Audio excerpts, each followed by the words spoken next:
Hi, everyone. Thank you very much for connecting today on this webinar. Before we start, I would like to double check whether the connection is good. So please send the plus or any other confirmation that the screen and the voice are okay and that you can hear me well. That would be very helpful to double check whether all technical conditions are good for our today's virtual meeting.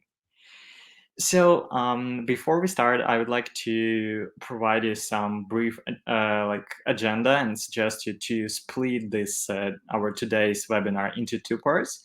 The first part will be mostly about about some best practices in Web3, especially in legal space. So we will briefly discuss some important topics which are related to Web3 legal.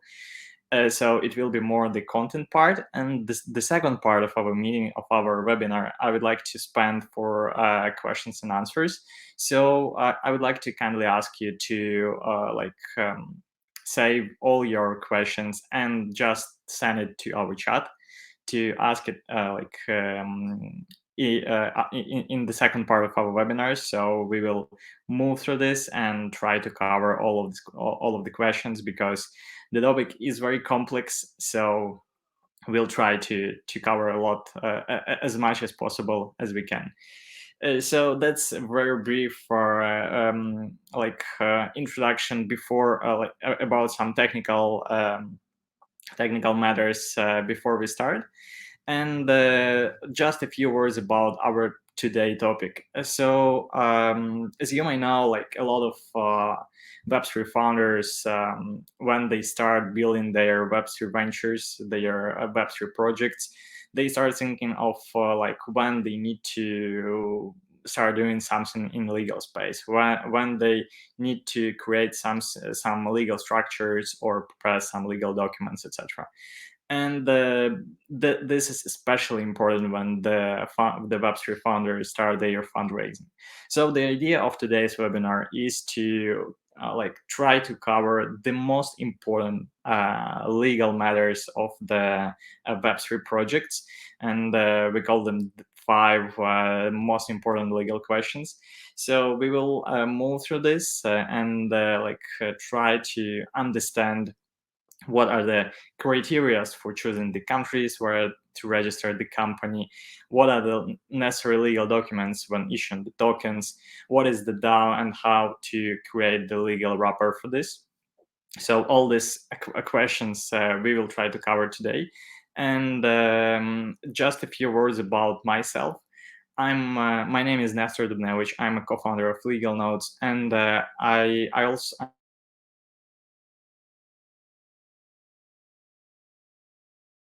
I'm also 15. So since that time, we collected some legal knowledge that I'll be happy to share today with you. And just a few words about Legal Notes. Legal Notes is the legal platform that helps tech founders solve their cross-border legal matters in one place. And we achieve it by assigning a dedicated virtual legal officer to the Web3 founders or to the founders of some other tech companies.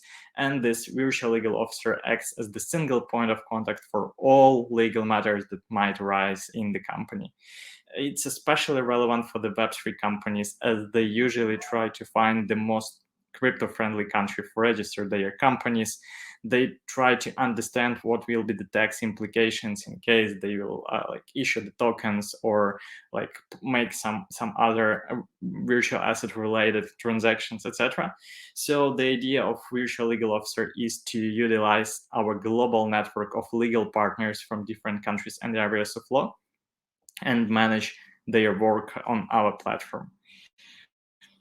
And moving forward with the presentation, being in this field, I need to make this important disclaimer that this presentation is not a legal advice, and all information that we will discuss today will be just for the informational purposes.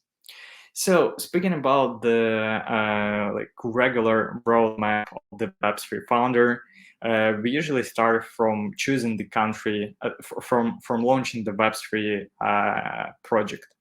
The founder starts thinking on whether they plan to do like the NFT marketplace or the crypto exchange, crypto wallet. Maybe it will be DeFi project or some like decentralized app. So that's usually the first step. The second step is to start the fundraising process, to start checking the interest with investors, sending the pitch deck, and probably raise the investments for the further project development. The third stage is the stage of issuing the tokens, because a lot of Web3 projects would like to implement this tool of increasing the engagement of their users by providing them this highly liquid asset, the token, which might have its own like different tokenomics and token utilities, and being utilized inside the project, or like there might be also some other token use cases which engage the token holders to like more actively use the Web3 project, or like to do some other activities with the tokens which are planned by the founders. And the first stage of the project of the Web3 project development is usually to transform this project into the DAO, where the project has the group of people or the community of token holders, and the founders plan to create an organization where these all token holders will interact between each other and create some like decentralized system of governance for this kind of organization. But when it comes to legal, the founders start thinking on where they need to register their Web3 project, which document they can sign with the investors to raise the funds for their Web3 project. Also, what kind of like legal document they need to list their token on different platform or exchanges, like for example, token legal opinion or some other token legal analysis. And for sure, what kind of legal entity they need to register for creating a legal wrapper for their DAO.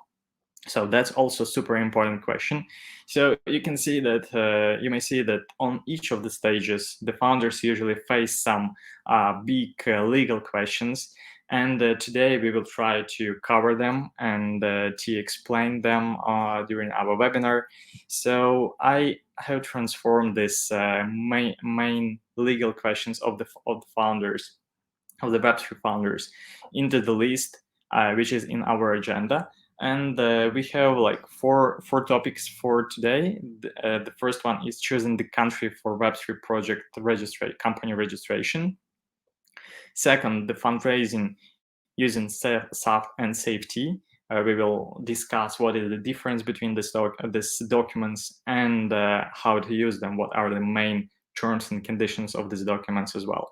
The third question is the token issuance and the token distribution. We will cover the token legal opinion, token use cases, token cap table, and also discuss how it might impact the legal works that should be done for these works. And first question is all about the DAO, where to register DAO Legal Wrapper, how it will look like, what are the necessary legal documents for it, and some other very important legal topics around the DAO. So that's the agenda which I suggest to move through for today. This will be our first part of the webinar, and let's start. So first stage, as you might remember, is the Web3 company registration. And for now, we will try to understand like what legal works are usually done by the Web3 founders when they start thinking about the Web3 company registration.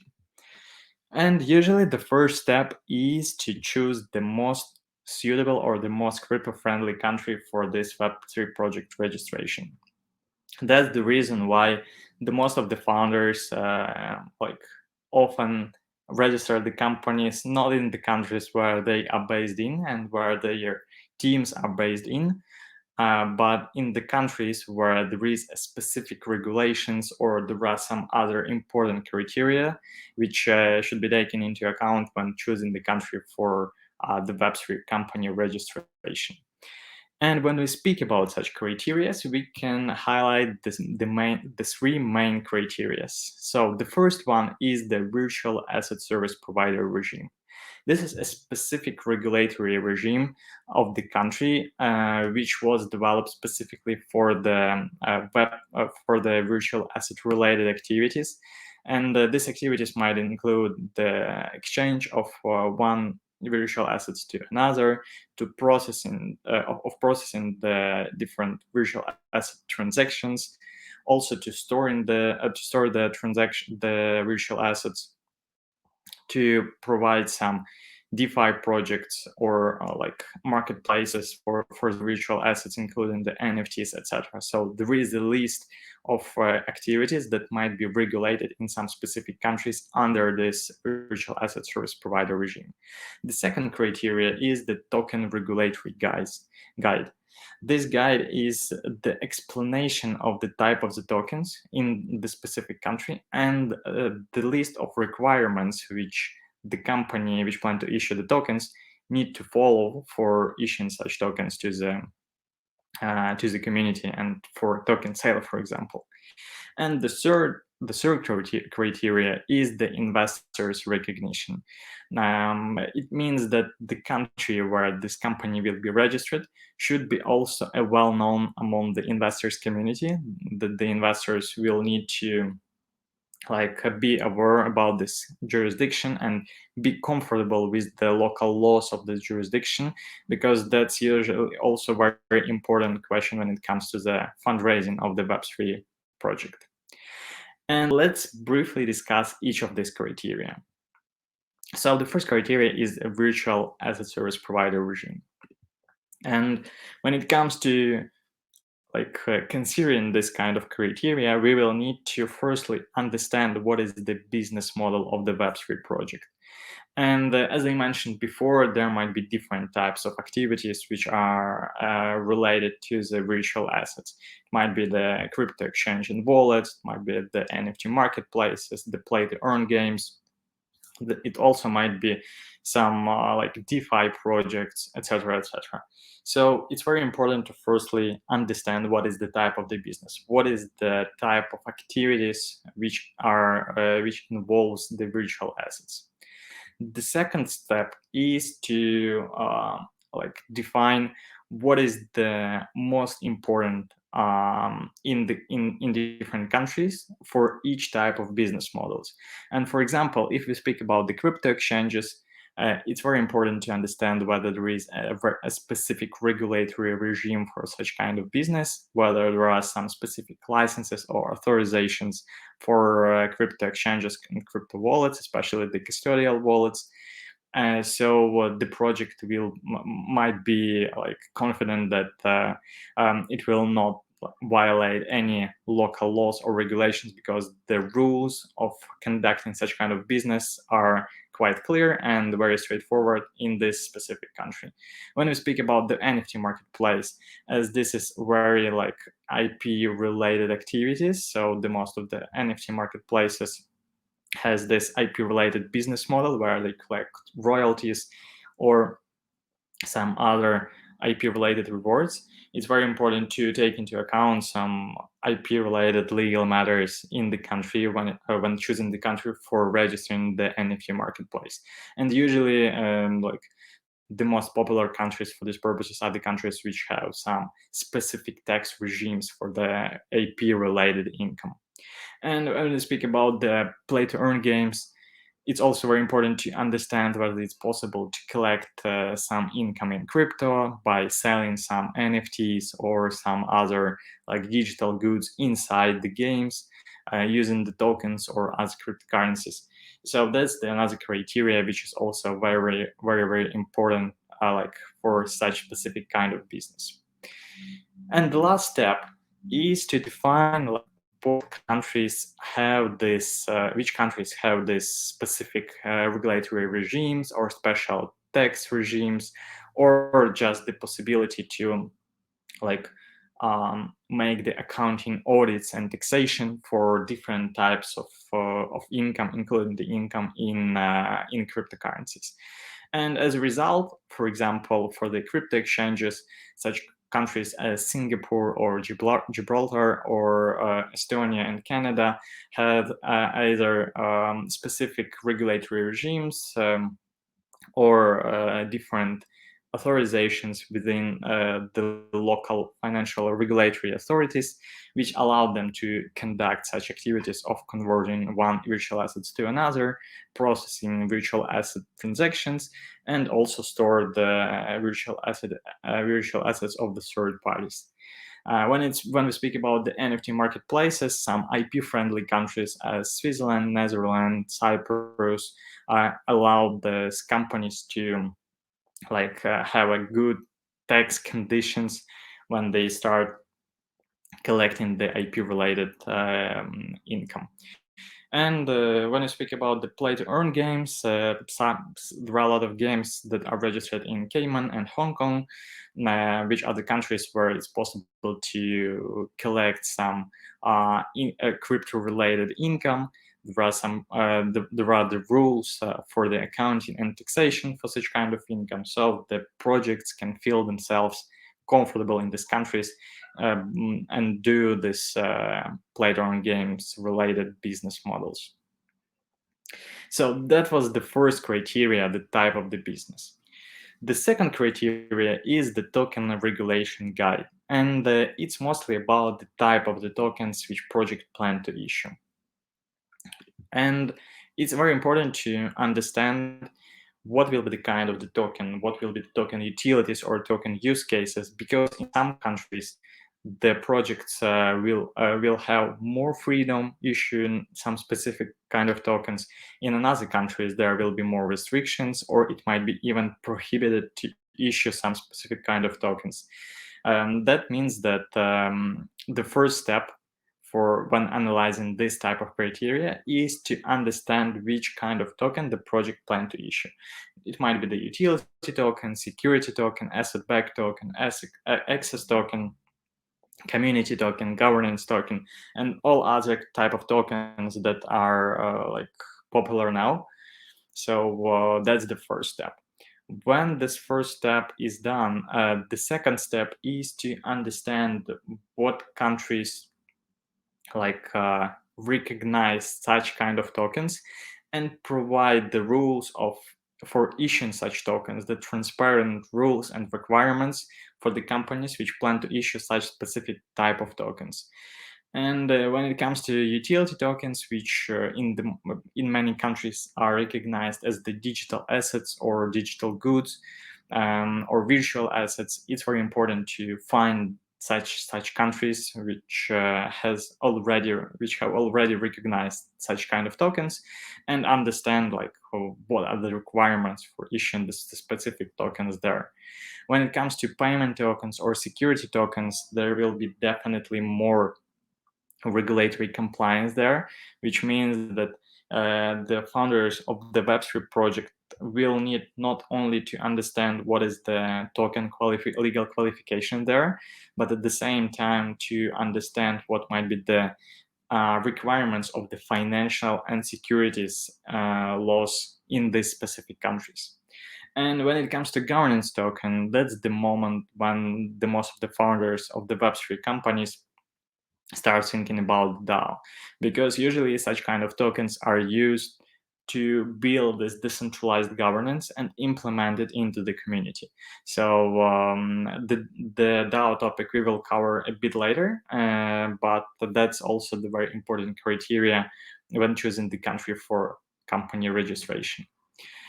And the last step is to understand the list of these countries which are friendly to each kind of tokens that the project plan to issue. And for example, if it's a utility token, it might be the Switzerland, Hong Kong, or Cayman.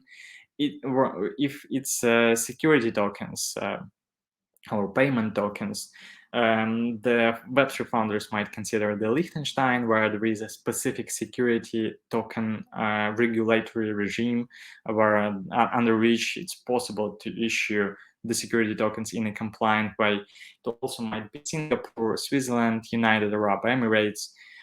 And when it comes to the DAO, to the governance tokens, and when it comes to DAO Legal Wrapper, which we will discuss a bit later, it's definitely reasonable to consider some let's call them ownership-free legal structures. For example, the foundations or the LLC, which are like one of the most suitable types of the legal entities for building this decentralized governance, decentralized ownership of the treasury, and some to cover some other important criteria and needs of the DAO. And our last criteria, as we discussed before, is the recognition of the country by the investors. Because when the Web3 project starts its own fundraising, and one of the first questions that investor will ask will be where the project is registered in, because investor will need to understand whether he or she will be able to protect their right there, whether it is a good legal system there, whether there are transparent rules for the crypto business, etc. So it's very important to know these countries which are recognized by the investors.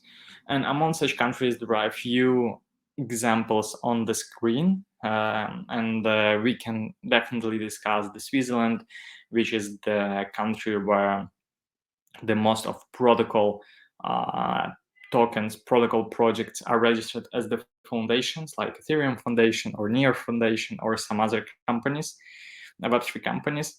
It's also the Hong Kong and Cayman, where we discussed there are a lot of Web3, play-to-earn games registered, and also the BVI as the country where there are also like a few projects mostly related to the DeFi and different like staking projects, etc.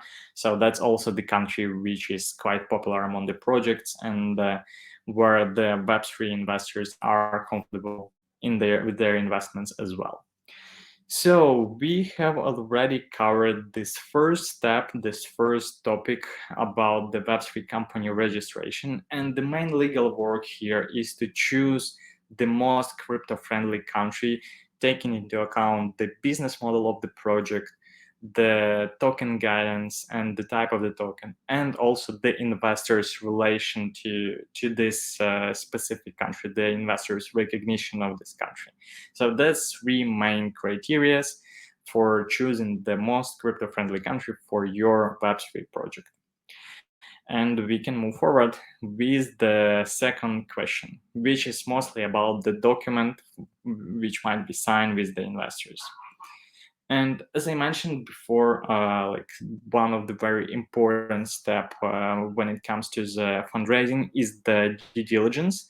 And one of the question from this due diligence for the Web3 projects is where the Web3 company is registered in which jurisdiction, what is the legal requirements there, what is the legal environment for the crypto there, etc., etc. But it's not just one legal stage for the fundraising. The second stage is the stage of the investment document preparation.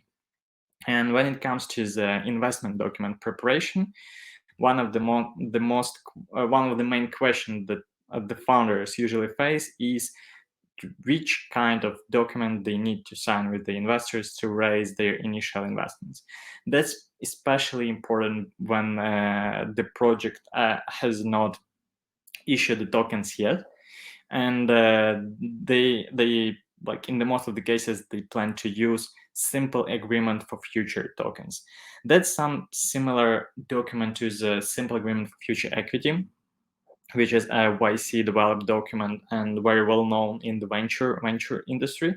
But when I speak about the Web3 projects, where the investors might be interested not just in equity but also in tokens, we start speaking about the SAFT, the simple agreement for future tokens.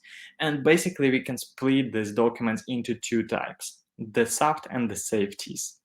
The main difference is related to the type of assets which investors would like to receive when they invest their money. In case of SAFT, it will be just the tokens of the project, and it will be very important to discuss with the investor like what will be this event which will trigger the token issuance, and like how many tokens the investor will receive, what will be the price of the tokens, etc., etc. At the same time, in case the investor would like to receive not just the tokens but also the equity, it's very important to prepare the SAFT, the simple agreement for future tokens and equity. And according to this document, investor expects to receive not just the tokens but also the shares of the company. So that's the idea and the main differences between these two documents. And the most of the Web3 founders usually ask about some standard template of the simple agreement for future tokens. However, today there are no like some market standard of this document, and the most of the investors start negotiating this product, this document, and start understanding what are the terms and conditions of this document. That's why it's very important for the Web3 founders when it comes to the fundraising to understand like what are the terms and conditions of their investment round, and it's especially important to know and to clarify what will be the whole token allocation, what will be the token pools, what will be the token price, the conversion event, when the SAFT will be converted into the tokens. Also some lockup period when according to which the investor will not be able to like sell or transfer some tokens after his or her SAFT will be converted. And the tax implications are also super important, because the investors will need to know like what taxes the company should pay when it will receive some proceedings from the token sale or from the SAFT. So that's also a very important question when it comes to investment deals, legal structuring for the Web3. So that's about the second question, which is related to the fundraising. And the main legal works for this stage is to prepare a clear and understandable investment documentation for the investors, as well as prepare to the investors' due diligence, especially to prepare all the information about the tokens, about the country where the company is registered, maybe to obtain token legal opinion, which we will discuss very soon. So that's the very important information for every successful investment round. Let's move to the third question, which is issuing and distributing tokens. When we speak about this type of questions, we will need to understand firstly what will be the type of token issuance. And basically we can split them into two different categories. The first one is more regular, when the project issues the whole amount of tokens, like for example the 100 million tokens, and then creates a plan of how to distribute these tokens among team, investors, founders, community, validators, oracles, and some other participants of the Web3 ecosystem. At the same time, there is the second category of the token issuance, which is the continuous token issuance, where there is no initial big allocation of tokens. Otherwise, there is the process of like mining or minting tokens or token swap, where the participants of the Web3 ecosystem send their own virtual assets and receive the tokens in exchange of their own virtual assets. We will speak more about this initial token issuance. And when I speak about it, it's very important to understand the token cap table. The token cap table is the schedule or the table where this whole initial token allocation is split into different token pools.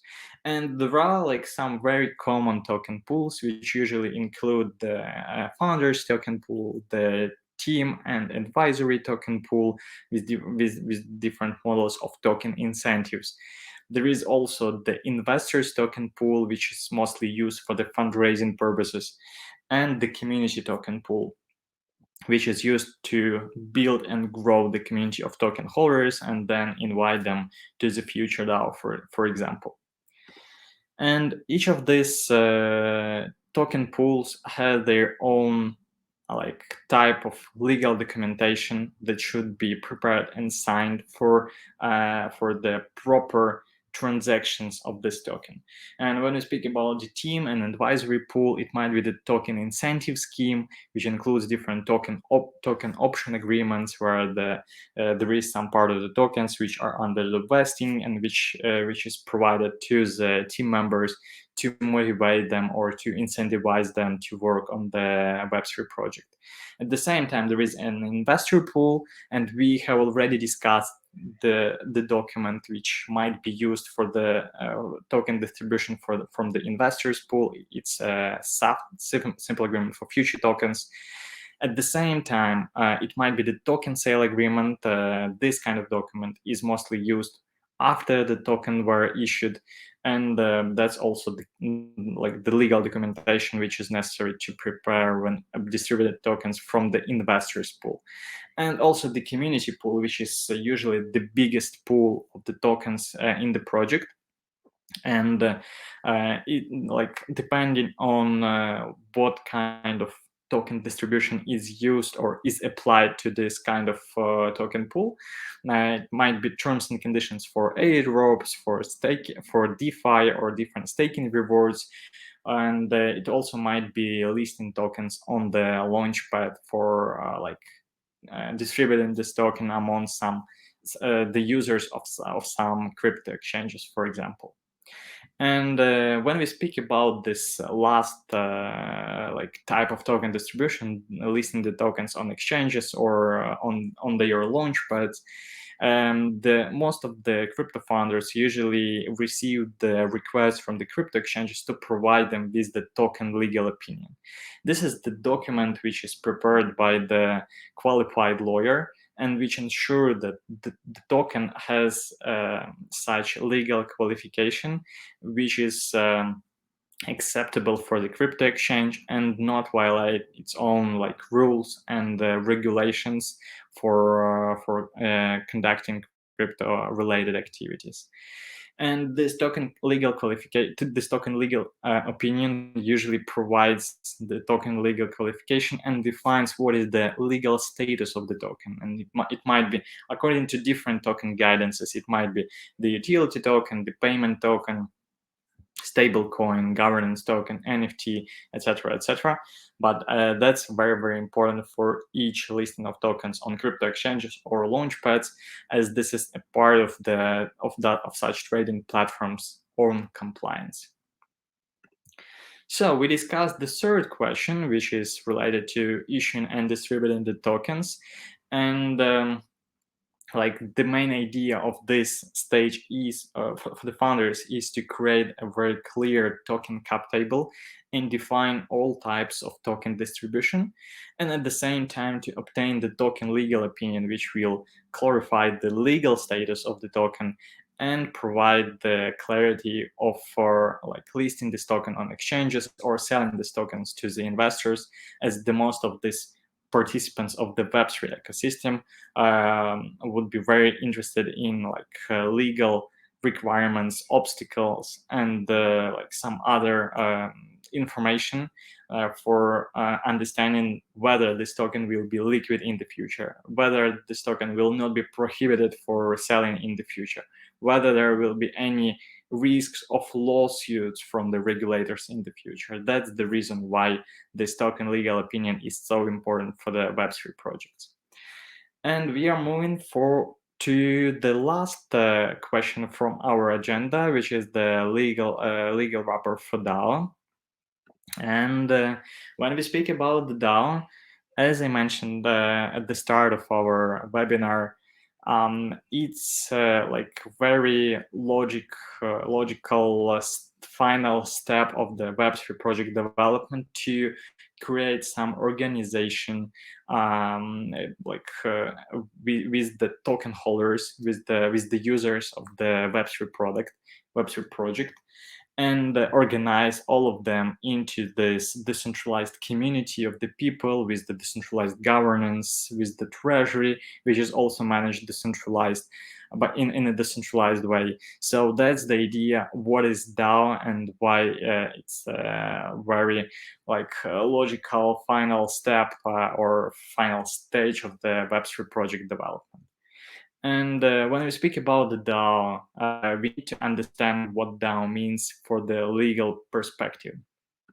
And for the legal purposes, it means that we need to take into account the decentralized governance, which is the type of the like decision making organized among the DAO members, among the people who are involved in DAO. And at the same time, the treasury of this DAO is also managed and owned by the DAO, by the community. That's why the most of the DAO are usually called as the ownership-free entities or ownership-free organization, which means that all assets which are inside the DAO are owned by the whole community. And unfortunately, the most of the Web3 founders are considering the DAO, the legal structure for DAO, as unnecessary part of their roadmap, and they usually like don't see any reason of why this DAO need any like legal works or legal entities because the smart contract rules or some other like math rules which might be implemented into the protocol of the project is enough for building the trust, for creating a transparency for this project. And that's why the most of them like don't understand like why they need to create some legal structure for their DAO. At the same time, the unregistered DAO has some very like very dangerous might have some very dangerous legal implications, and like we can speak about it as an unlimited liability. And this unlimited liability might be split into different types. The first one is the unlimited judicial liability. That's the liability which might arise in case the DAO will be involved in some lawsuit, and the court will will search for the people who are involved in this DAO. And as it is unregistered DAO and the liability of all DAO members is unlimited, each of DAO members might be involved in this type of legal liability, judicial liability. The same with tax liabilities. For example, if the DAO collects some money or earns some income and doesn't pay taxes for it, like every DAO member, if the DAO is unregistered, every DAO member might be liable for this tax violations. And also the financial liability, which is mostly related to the like different verification procedures like KYC, AML, etc. That's also the processes which are very, very important for every company which is involved in the like processing the transactions or collecting some funds or like accepting some new members into the community, etc. So that's also some part which should be considered by the founders of the DAO. That's why the DAO legal wrapper is so important for each DAO, because it limits the liability of DAO members and DAO founders, as this is the concept of this limited liability companies or the foundations, which might also be helpful for creating the DAO legal wrapper. And like DAO legal wrapper is the legal entity, the same as like all other legal entities, but with some very important specifics. The first one is the ownership-free entity. As we mentioned previously, the regular companies like have their shareholders, centralized directors, etc. In case of DAO, it's necessary to implement this decentralized governance and this decentralized ownership of the treasury, which means that we need to think and find some like, kind of ownership-free type of legal entity. The second is the DAO constitution, the legal document which will regulate this decentralized governance. And the third criteria is the treasury management, which also should be built according to the principles of the decentralized management. That create us some like list of countries where this type of legal entities might be registered. For example, it might be the association or foundation in Switzerland. At the same time, the Wyoming has passed the specific regulation for the DAO like half a year ago, and it's a DAO LLC. And there is also the type of foundation entities in Cayman Islands, and like 4 months ago on Marshall Islands were passed the specific regulation for the non-profit LLC, which is also some type of DAO legal wrappers there. So there are a few options which might be considered for creating a DAO legal wrapper. And again, it's very important for limiting the liability of the DAO members and creating a proper legal structure for DAO as the organization. This is our fourth question, and it's mostly related to creating a DAO legal wrapper and why it's so important for the project. And to sum up all our conversation today, I would like to share with you some checklist for the Web3 founders, legal checklist, where the Web3 founders can find some like important information and steps which we usually recommend to think about when it comes to the Web3 project legal structure. It usually includes the first step, choosing the country for Web3 company registration, considering the criteria which we discussed today, the preparation of the investment documentation for the early stage investments into Web3 like SAFTs, SAFTs, and other, preparing the token cap table and token legal opinion, as this is very important also for some regulatory compliance when issuing tokens and distributing among the team, founders, advisors, investors, community, etc. Implementing the compliance matters like different verification processes or obtaining some token approvals within the local financial regulators. And the final step, if the founders of the Web3 project have the plans to create a DAO, then they need to think about the DAO legal wrapper as the type of legal structure for the DAO as the organization. So that's a very brief checklist, the very brief roadmap of legal works for the Web3 founders. I hope it was very. I hope it was useful for you, and you will find something interesting like for your Web3 projects and for your Web3 ventures. My name is Nestor Dubnevich. I'm a co-founder of Legal Notes. It was nice to have you today on this webinar, and please feel free to send your questions into the chat, or just book a legal discovery session where we will be happy to make a deep dive into your project to discuss your business model, your tokenomics, token cap table, the plans of token distribution, as well as the fundraising, and help you to build a proper legal roadmap for creating the proper legal structure for your project, and to also avoid some risks of violations of the regulations, or some potential fines which might be for such kind of violations as well. So I'll be happy to answer any questions, and I would like to thank you again for your time and for your attention for today. Hope it was useful for you, and wish you a very good luck with your Web3 ventures.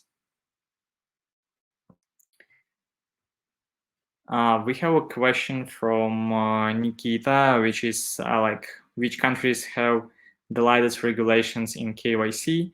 Our DAO members want to stay anonymous as much as possible.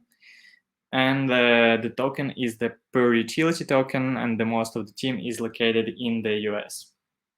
So if we speak about the DAO as the like as the one of the stages of Web3 project development, this DAO might be registered, as was mentioned, in different countries, and in some countries there are higher legal requirements for doing this DAO. In some countries there are lower legal requirements, but the common rule is that if the new DAO member will hold like some big portion of voting rights inside the DAO, like for example more than 10% of voting rights, it's highly recommended to conduct the KYC of such DAO members. And these rules might change case by case basis, and it's usually very important to obtain the local like opinion on from the local lawyers or from the country where this DAO legal wrapper is registered. But for example, in like Marshall Islands and Cayman Islands, the DAO legal wrappers like non-profit LLC or foundation has have the less like requirements in terms of the verification. At the same time, if we speak about the Switzerland, the requirements will be quite higher, and there will be more compliance for token holders verification and for the DAO members verification as well. Hope I answered on your question.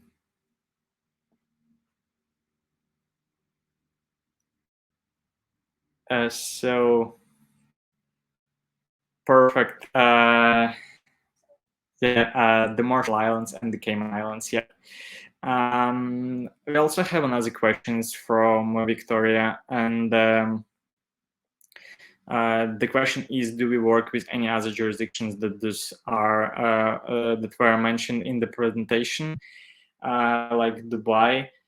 Yeah, so like in the presentation, you might saw a very like brief overview of some very brief examples of the countries which might be used as the country for Web3 project registration or the DAO legal wrapper registration. At the same time, there are some other countries which might also have quite a favorable and friendly legislation and regulations for the Web3 companies. Dubai and the United Arab Emirates is one of the example, and they have the specific regulatory regime for the virtual asset service providers and for the security token issuance. So is definitely one of the interesting options. Again, as was mentioned, it's very important to first of all understand what is the business model of the project of the company, and take it into account when considering what type of legal entity and which type of jurisdiction might suit better for such specific type of blockchain business. So that's the brief answer on your question. Hope it's useful. Okay then. Thank you very much for this webinar. It was really nice to talk to you and to share with you some legal knowledge and some legal experience from this sphere. I hope it was useful, and hope it will help you to succeed with your Web3 ventures. Looking forward to see you on our next webinars, and I wish you a good luck with your Web3 ventures as well. Thank you and goodbye.